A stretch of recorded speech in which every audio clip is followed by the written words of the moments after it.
Isang 2.7 magnitude na lindol ang tumama malapit sa Abra, Pilipinas ngayon noong ika-25 ng Marso, 2026 sa 18:16 lokal na oras, o noong ika-25 ng Marso, 2026 sa 9:18 Coordinated Universal Time.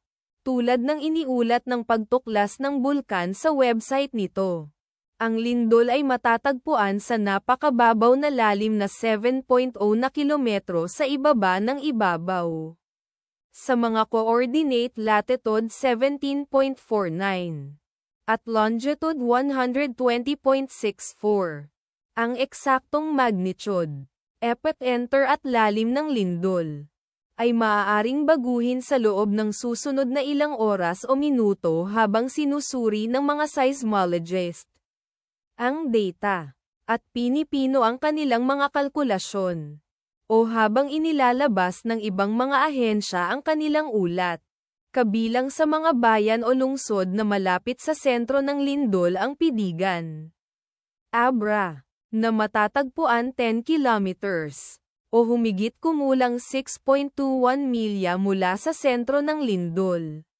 Bukay, Abra, na matatagpuan sa 10 kilometers, o humigit kumulang 6.21 milya ang layo. Bangged, Abra, na nasa 12 kilometers, o humigit kumulang 7.45 milya ang layo. Salapadan, Abra, na nasa 13 kilometers, o humigit kumulang 13 kilometers, o humigit kumulang 13 kilometro ang layo. Ang inirerekomendang pagkilos ay maging mapagbantay para sa mga posibleng aftershocks na maaaring mangyari. Ang taya ng panahon para sa lugar na malapit sa epicenter ngayong araw ay inaasahang magiging maaliwalas na kondisyon sa buong araw. Ipagdasal natin na ang lindol na ito ay hindi magkaroon ng malaking epekto sa ating mga kapatid doon.